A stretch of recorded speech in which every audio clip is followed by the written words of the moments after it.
This is Mark Ludwig from the Allegan Conservation District out at our 2012 cover crop demonstration plot.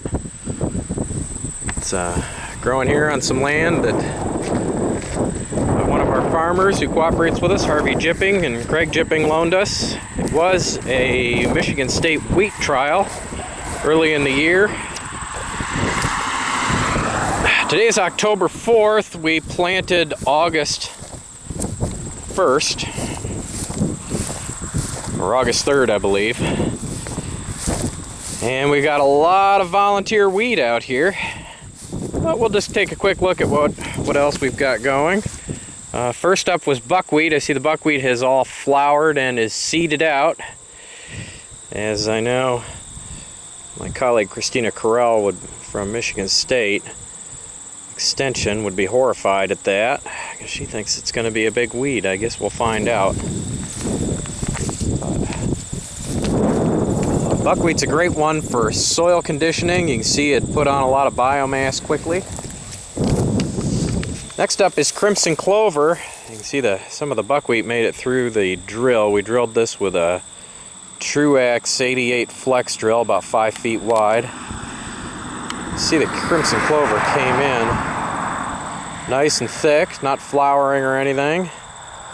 It'll be a winter annual. We do have a few weeds out here on the plot. You can see a pigweed gone to seed, a little bit of lamb's quarters. We had a lot of late germinating weeds this year with the drought.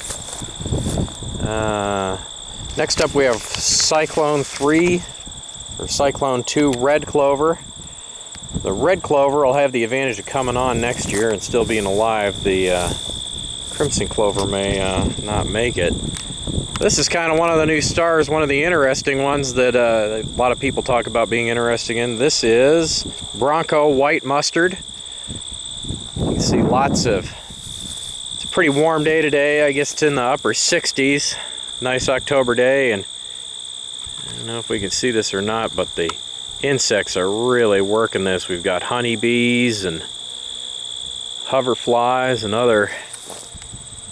quite a few honeybees in here. Hard to see. Anyway, next to the white mustard, we have nitro radishes. Lots of interesting radishes. There was no additional fertilizer placed on this, so not a lot of fertility to scavenge up, but obviously what was there. Coming in here, let's see if we can zoom back a little here. Let's see if we can get one of these out and get an idea how deep they went. There's our radish. Use my hand for contrast. About 6 inches long. 6-inch long radish there, and obviously the taproot would go deeper than that.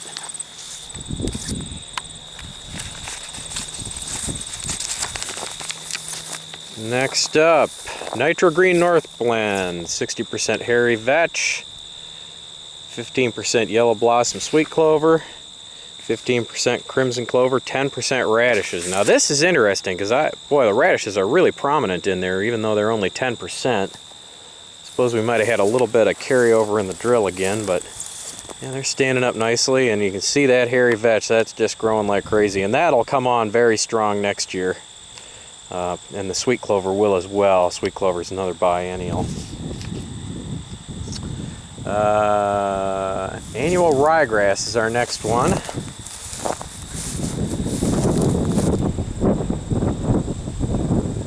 Cherry oats. Well, I see quite a bit of, this is the annual ryegrass. You can tell a ryegrass because it's very shiny, narrow and shiny. That's kind of a good way to pick out your ryegrass in a pasture or in a field. You can see it's putting on some pretty good biomass too. You can see it growing between the rows of the wheat stubble. We just came out here and no-tilled it. Actually, there's one seed head I see of the annual ryegrass coming on. That's a little unusual. I would have expected that. And a few seed heads. Next up is Jerry oats. And it looks like we again have some. Yeah, we've got some of the radishes coming in here with the oats. You can see we still are. There's even a little bit of buckwheat in there. That's that little white flower there. Not as far along as the pure buckwheat. Yeah, see, that's going to seed too. I think we'll have a little of that going forward in here. Anyway,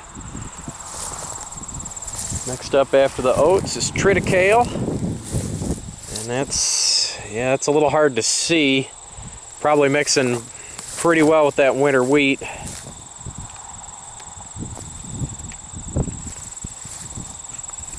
Cereal rye next to that, again pretty well submerged in the wheat. You can see that the drilled wheat and the drilled rye between the rows of the stubble from the wheat. Now next up is easy to see. I don't think we'll have any trouble finding that. That's sorghum Sudan grass, about 2 to 3 feet high. Very dry summer this year, pretty dry fall too. We've had a couple of halfway decent rains, but nothing to set the world on fire, that's for sure. Next up, triticale fall mix, 75% triticale, Trical 815 variety, 25% MO1 annual ryegrass. So again, let's look for that. Yeah, here's our shiny ryegrass. All right, what is next? Turn the page.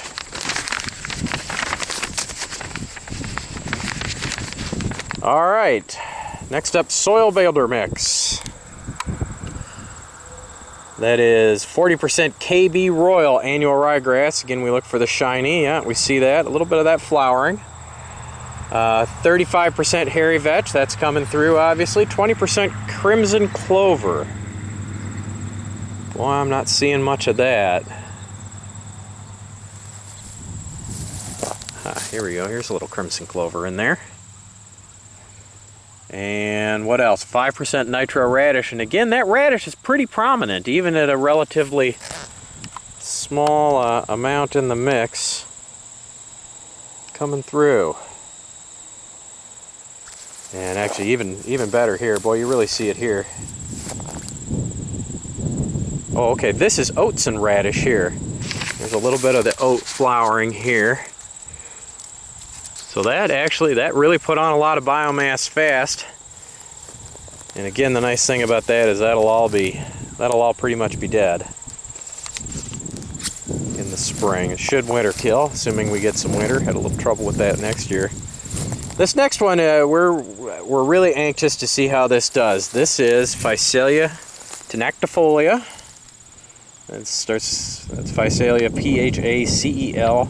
We've got to thank Desert Sun Marketing Company of Phoenix, Arizona for providing this seed. That internet's a wonderful thing. As you can see, it's got very finely intercut leaves. Doesn't look like it's going to flower. We've had a little bit of light frost here. You know, the buckwheat's still alive, so it probably hasn't gotten below freezing yet. But we got pretty close to it, and that's still looking pretty good. It is a popular cover crop, they say, in California. There's the whole bed. Here, we'll just kind of pan around a little and have a look. This plot will continue to be in place through November. So certainly if people want to buzz out here and have a look at it, we'd love to have people evaluate it. They're nice big beds, so you're welcome to bring a shovel along and dig things up. Here's our next radish. This is the Sodbuster variety radish, also from Desert Sun Marketing. And let's see if we got one of these we can hook onto. And that's a lot bigger radish. And again, this is a demonstration. It's not research. And obviously that was a big individual, but that broke off about 4 inches below the soil surface, and that thing's still a 1/2 inch wide there, so at least 1/2 inch wide. Better than that, really. So I think that went down a long way. These are This is a type of radish called a daikon, is the family of these tillage radishes. It's a great big traditional food of the East. And this is, the rest of these will be from Green Valley Agriculture. First batch, who gave us those? That was from Byron Seed, provided us the first batch. Those two we just did were Desert Sun Marketing. The remainder were from Green Valley Agriculture, and they're Cisco brand seeds. First one, Winterhawk, annual ryegrass. Let's see, yeah, that's radish. This should be Winterhawk ryegrass here. Oh yeah. And you can see again, here's the fine shiny leaves of the ryegrass. And that's looking pretty good.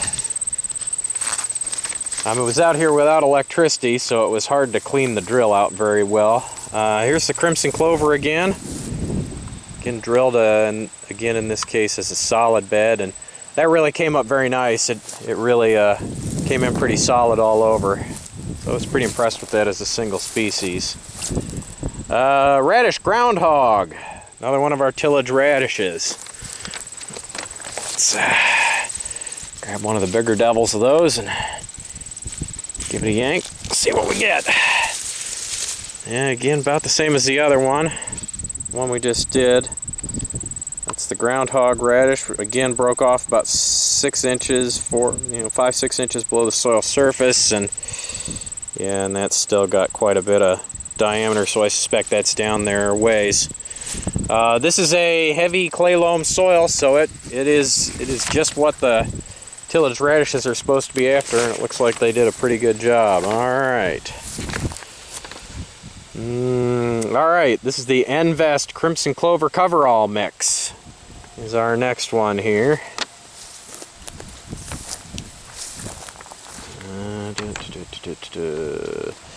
That is 80% Dixie Crimson Clover. Looks like we've got some of that crimson clover indeed.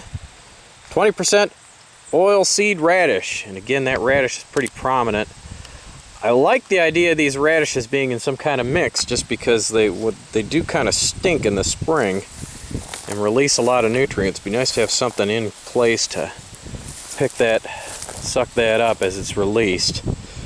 Alright, next up is the Envest NutriBuilder Mix, 74% Bruiser Annual Ryegrass, 38% Dixie Crimson Clover, and 14% Oilseed Radish. So, again, kind of similar components.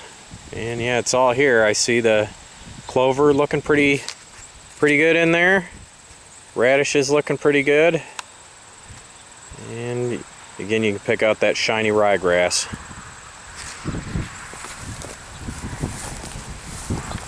Next up, Envest Groundbreaker Mix. Now that looks great.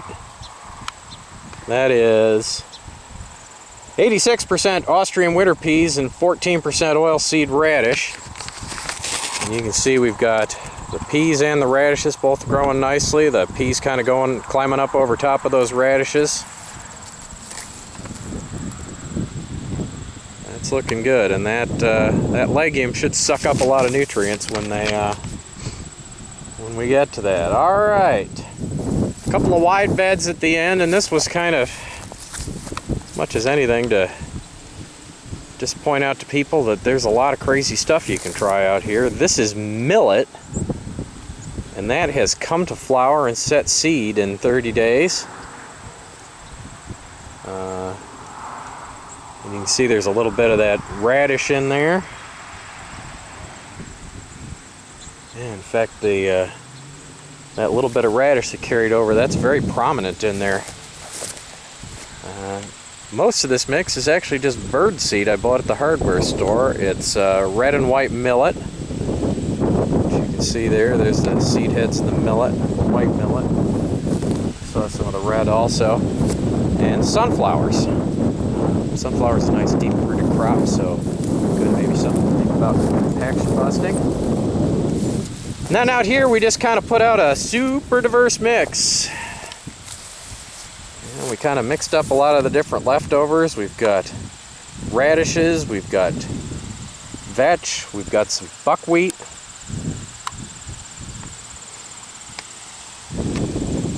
what can we see out here that is maybe instructive? Well, I think number one, the volunteer wheat's very prominent in here. Maybe our wheat fields, we just have to count on some of that. I think the dry spring and summer and early summer maybe led to some lighter test wheat that we were blowing out the back of the combine, so maybe not something we'd see every year, but something we sure saw this year. Number two, there obviously is some management and some risk to think about with cover crops. I know Christina, like I said, Christina, she'd be after me about this buckwheat, and this